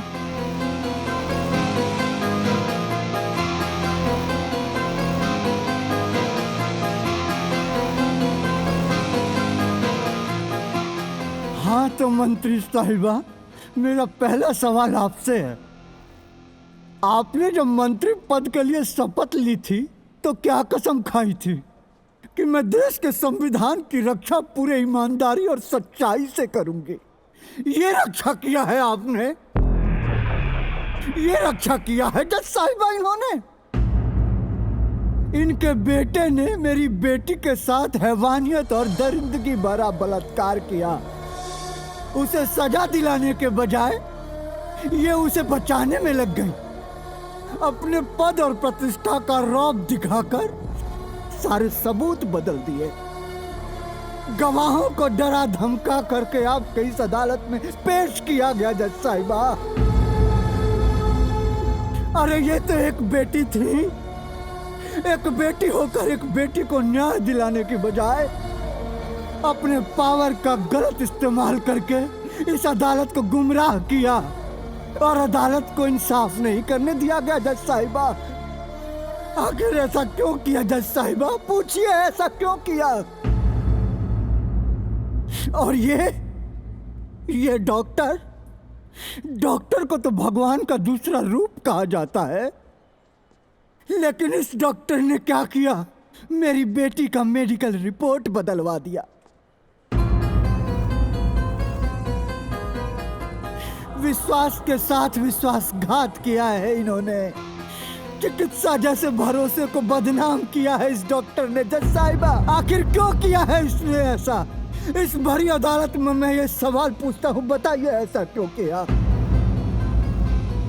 और ये बिल्डर जज साहिबा, अरे सरकार ने इनको लाइसेंस दिया है लोगों का घर बनाने और बसाने के लिए,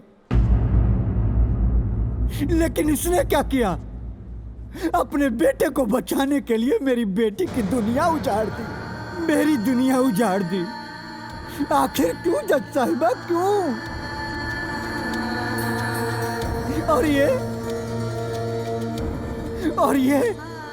ये वकील साहिबा, गौर से देखिए इनको।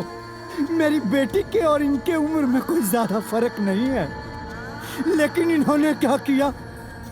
एक दुखियारी लाचार मेरी बेटी को इंसाफ दिलाने के बजाय कोर्ट के सारे सबूतों को फेर बदल के आपके सामने पेश कर दिया।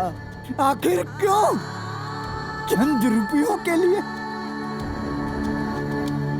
चंद रुपयों के लिए इन्होंने अपना ईमान बेच दिया।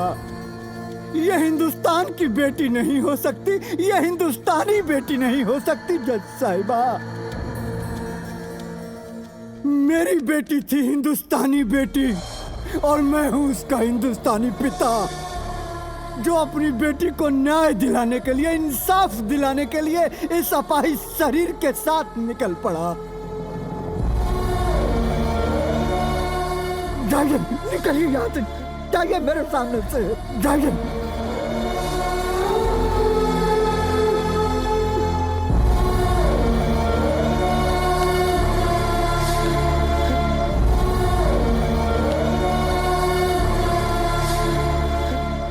जज साहिबा, मुझे सफेद रंग बहुत पसंद है, क्योंकि मैं शांति प्रिय व्यक्ति हूं, लेकिन समाज के इन ठेकेदारों ने मेरे सफेद रंग पे दाग लगा दिया, मुझे अपराधी बना दिया जज साहिबा।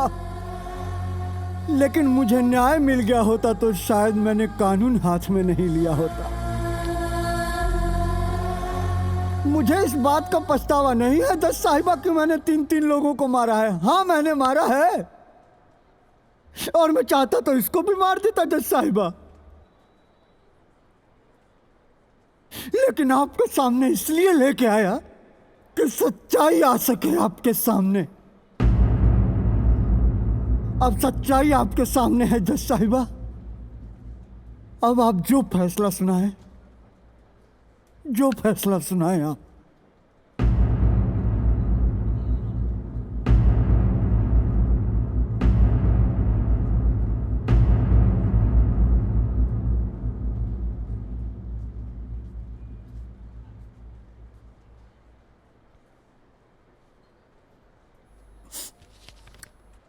कोई कहीं नहीं जाएगा, जो जहां है वहीं बैठा रहे। अदालत अपना फैसला 2 मिनट बाद सुनाएगी।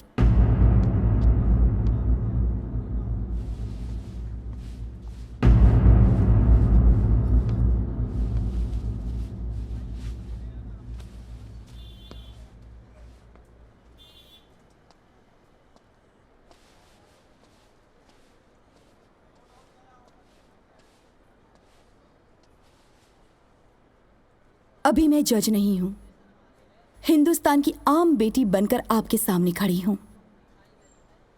वो बेटी जिसे इस पिता पर बहुत गर्व महसूस हो रहा है, वो बेटी जो इस भरी अदालत में ये कहना चाहती है कि आप जैसा पिता हर बेटी को मिले, तो हिंदुस्तान ही नहीं, दुनिया के किसी भी कोने में किसी भी बेटी के साथ बलात्कार जैसा घिनौना अपराध करने की हिम्मत किसी की भी नहीं होगी। काश आप मेरे पिता होते। आप पे इतना गर्व महसूस कर रही हूं कि आपके पैर छूने को दिल करता है।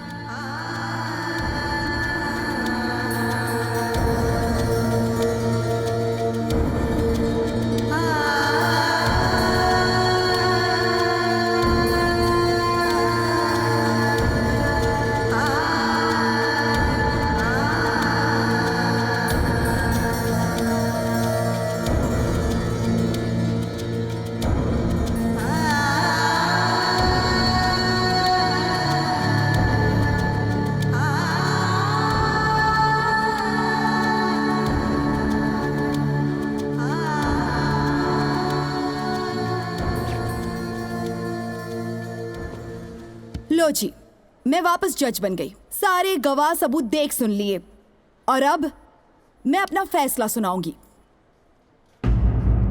तो विकी, 15 अप्रैल की रात तुमने शोएब और अफरोज के साथ मिलकर प्रिया का बहुत ही बेरहमी के साथ बलात्कार किया। अब वो दोनों तो रहे नहीं, तो सजा के हकदार हो तुम। लेकिन तुमसे पहले सजा के हकदार हैं ये लोग जिन्होंने सबूतों के साथ छेड़खानी की और अदालत को कलंकित करने की कोशिश की। सबसे पहले फातिमा शेख, जिसने अपनी पद प्रतिष्ठा का बिल्कुल ही नाजायज फायदा उठाया और कोर्ट को गुमराह करने की कोशिश की। तो इसीलिए अदालत इनसे इनका पद छीनकर कभी कोई चुनाव न लड़ने की सजा सुनाती है। साथ ही साथ अदालत हुक्म देती है कि फातिमा शेख को हिरासत में लिया जाए। डॉक्टर अंसारी, आपका भी मेडिकल लाइसेंस रद्द किया जाता है और आपको भी पुलिस हिरासत में भेजा जाता है। बिल्डर रंजीत सिंह के सारे अकाउंट्स और प्रॉपर्टी सील करके इनका भी कंस्ट्रक्शन का लाइसेंस रद्द किया जाता है और इन्हें भी हिरासत में भेजा जाता है। एडवोकेट शिवानी सिन्हा, जिन्होंने सबूतों के साथ छेड़खानी की, न्याय और अदालत को गुमराह करने की कोशिश की, ऐसे वकील को कोई हक नहीं है कि वो कानून की लड़ाई लड़े। इसीलिए इनका लाइसेंस रद्द किया जाता है और इन्हें इनके पद से पदमुक्त किया जाता है। मिस्टर शंकर, आपने जो किया वो गैर कानूनी था, लेकिन अगर कानून ने अपना काम ईमानदारी से किया होता तो आपको कानून हाथ में लेने की जरूरत नहीं पड़ती। क्योंकि आपने गुनाह किया है, सजा तो आपको जरूर मिलेगी, लेकिन मैं कोशिश करूंगी कि आपको कम से कम सजा मिले। तब तक के लिए आपको हिरासत में भेजा जाता है। मिस्टर विकी वल्द रंजीत सिंह, आपको फांसी की सजा सुनाई जाती है। ये फांसी सुबह 5 बजे दी जाए और सारे न्यूज चैनल पर लाइव दिखाई जाए, ताकि हिंदुस्तान में कभी कोई किसी लड़की के साथ रेप जैसी घिनौनी वारदात को अंजाम ना दे।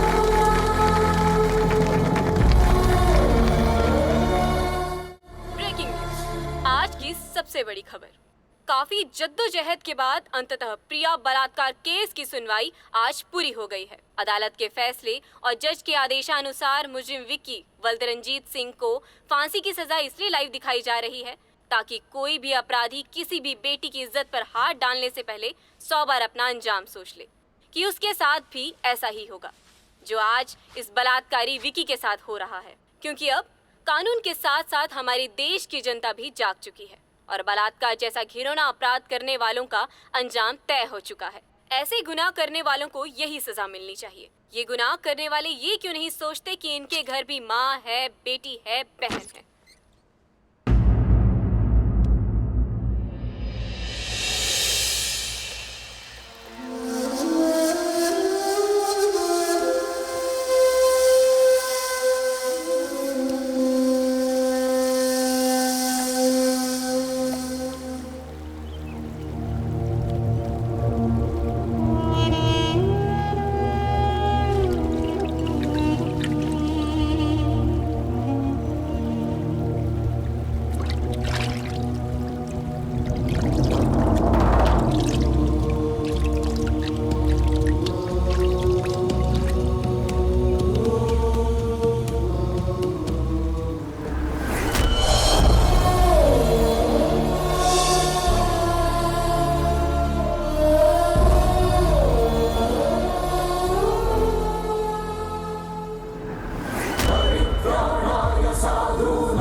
विनाशाय च दुष्कृतम्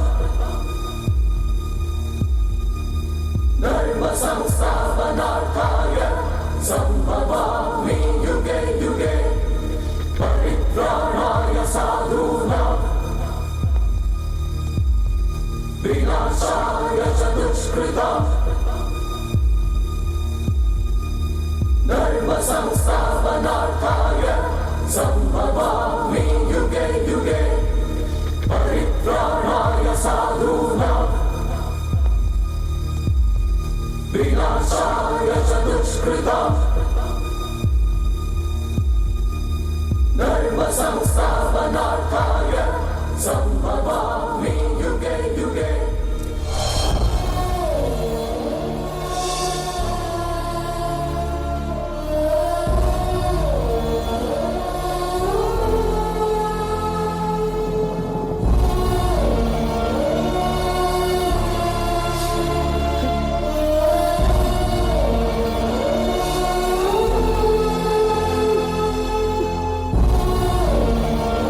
आपन पसंदीदा फिल्म देखे खातिर डाउनलोड करी दंगल प्ले ऐप।